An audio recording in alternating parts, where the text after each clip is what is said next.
आपके घर के सामने एक नागनाथ बैठा है और एक सांपनाथ बैठा है। समझ गए ना?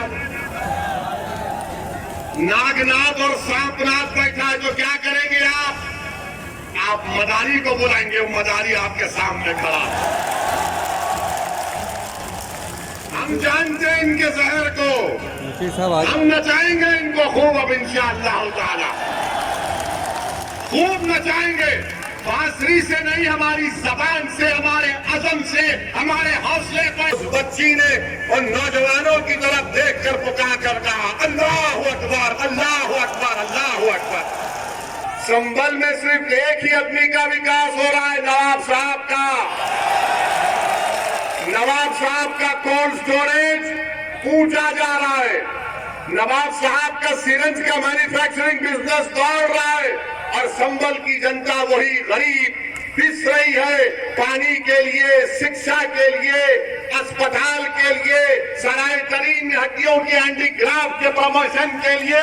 मगर नवाब साहब को इसकी फिक्र नहीं है, नवाब साहब को इसकी फिक्र नहीं है। नवाब साहब अखिलेश को जाकर ये बात समझा चुके कि भैया जी संभल की जनता को सिर्फ डरा करो, हासिल करो और वो आंख बंद करके आपको वोट भी देंगे। जब आप आएंगे तो दरी भी बिछाएंगे आपके लिए और नारा लगाएंगे आपके लिए कि हमारी जवानी तुझ पर कुर्बान। मेरे अजीज दोस्तों और बुजुर्गों, मैं आपसे अपील करने आया हूं कि अब हम दरी नहीं बिछाएंगे इंशाअल्लाह ताला। आपने 30 साल दरी बिछाई, अब दरी नहीं बिछाएंगे, अब दरी नहीं बिछाएंगे।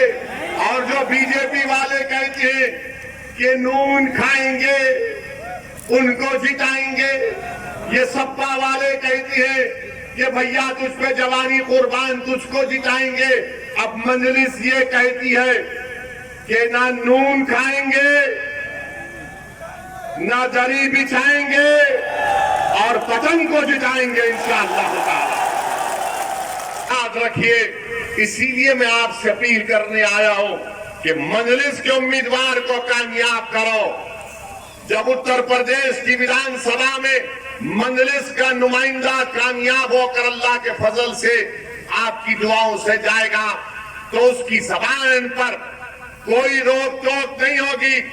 अगर अल्लाह ने यहां से हमारे मुशीर साहब को कामयाब किया तो मैं आपके दरमियान में खड़े होकर इस बात को कह रहा हूं कि मुशीर साहब उत्तर प्रदेश की विधानसभा में आपके नाइंसाफी और आपके हक के लिए पुकारेंगे, लड़ेंगे और ऐसी दीवानगी का मुजाहरा करेंगे कि लोग कहेंगे कि संभल से कौन शेर आ गया उत्तर प्रदेश की विधानसभा में।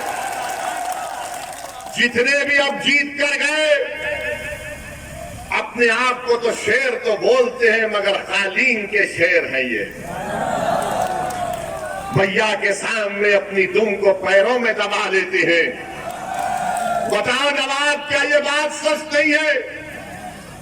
क्या ये बात सच नहीं है कि आज से 25 दिन पहले जब आप अपने पार्टी के दफ्तर में गए तो आप पुकार रहे थे अध्यक्ष जी, अध्यक्ष जी और अध्यक्ष जी, बेटा तू। जब तुम्हारी वहां पर इज्जत नहीं है तो संभल की जनता का विकास कहां से होगा? ये राय आपको खड़े होकर अपनी आवाज को बुलंद करने की राय है।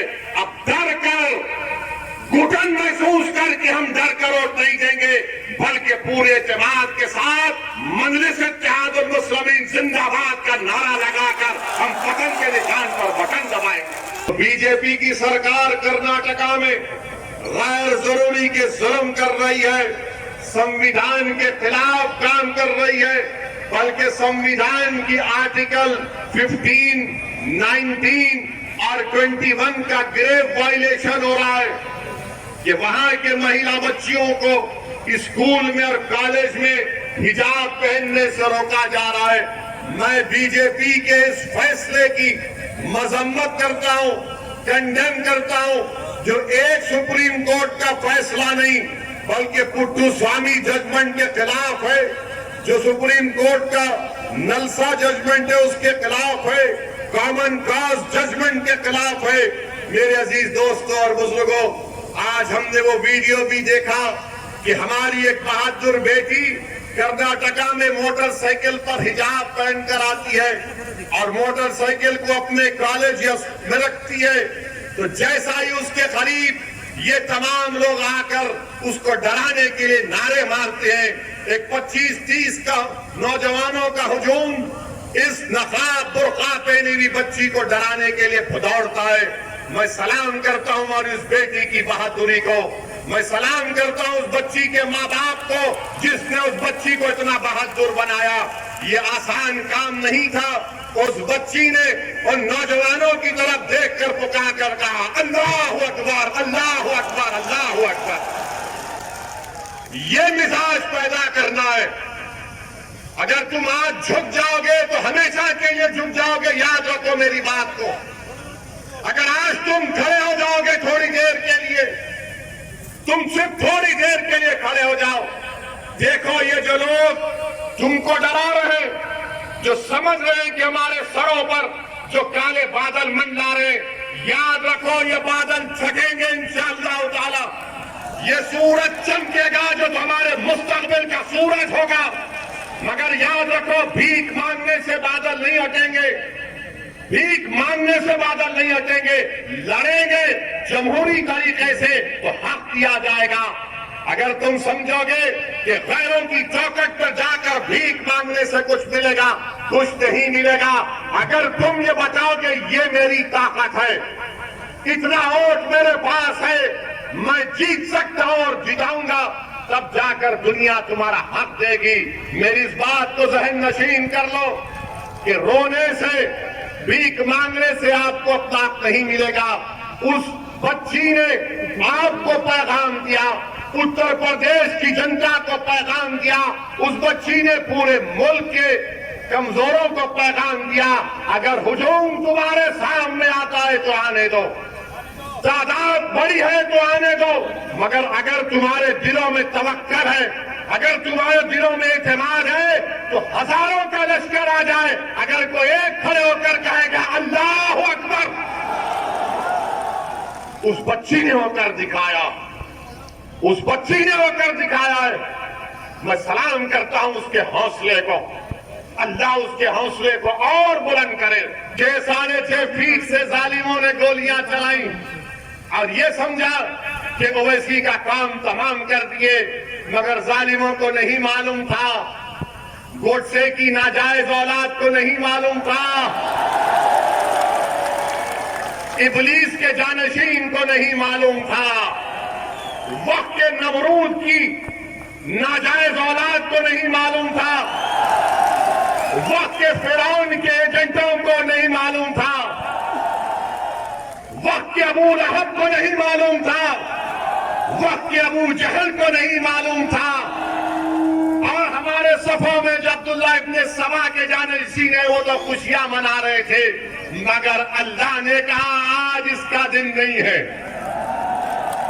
आज इसका दिन नहीं है। तुम कितनी गोलियां चलाते चलाओ मेरे अजीज दोस्तों और बुजुर्गों, इसीलिए हम आपसे कह रहे हैं कि आप हिम्मत और हौसले से काम करो, आप हिम्मत और हौसले से काम करो, डरने की जरूरत नहीं है। जाना तो सबको इस दुनिया से, कोई नहीं बचेगा इस दुनिया में, मगर तुम क्या लेके जाओगे? तुम भैया की गुलामी लेके जाओगे या नवाब की गुलामी लेके जाओगे? क्या तुम इस दुनिया से अपना हक मनवा के जाओगे? क्या तुम इस दुनिया में हिस्सेदारी में कामयाब होकर जाओगे? क्या तुम इस दुनिया में आए तो संबल का विकास करके जाओगे? क्या जब तुम इस दुनिया में आए तो फिर तुम क्या सब कमजोरों का साथ दोगे? नहीं दोगे। ये फैसला आपको करना है। मैं आपके सामने आकर जज्बात में लाने की कोशिश नहीं कर रहा हूं। मैं ये नहीं कह रहा हूं कि मुझे इस वाक़े के ऊपर वोट दो।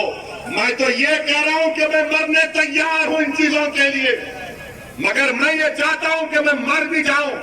तुम इस लड़ाई को जारी रखो, तुम इस लड़ाई को जारी रखो,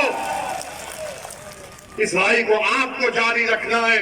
और हम अभी बार आ रहे थे तो रास्ते में मीडिया ने बताया कि देश के प्रधानमंत्री ने पार्लियामेंट ने कहा कि हमने मुस्लिम महिलाओं के लिए मदद की, ट्रिपल तलाक का कानून बना दिया। अरे प्रधानमंत्री जी, ये बच्चियों को निकाब पहनना, हिजाब पहनने की इजाजत आपकी सरकार ने दे रही है, ये ट्रिपल तलाक का कानून क्यों बनाया? बच्चियों को हिजाब नहीं पहनना, और ये बच्चियां स्कूल को जा रही है पढ़ने के लिए, कॉलेज को जा रही है। वाह मोदी जी, क्या मोहब्बत है आपकी। मोदी जी बोलते हैं मुस्लिम महिला मेरी बहन है। मित्रों, आपको बोल रहा हूं, अरे जब 3 और 35 साल की बच्चियां कभी एनरोल नहीं हुई अल्पसंख्यक समाज मुसलमान की, तो बीजेपी बोलती है नहीं, हिजाब नहीं पहनकर आएंगे। तो मालूम हुआ कि मोदी जी ने कानून इसलिए बनाया था कि आप हमारी बहनों को परेशान किया जाए। ये दुनिया मीडिया बोलती रहे मुसलमान मर्द मुस्लिम महिलाओं पर जुल्म करता है, दबाता है। ये कौन दबा रहा है? पढ़ना चाहते हैं, मोटरसाइकिल पर बच्ची जाती है कॉलेज को और ये भीड़ आती है भाग के, फिर कौन कर रहा है ये? मेरे अजीज दोस्तों और बुजुर्गों, हिम्मत और हौसला रखिए।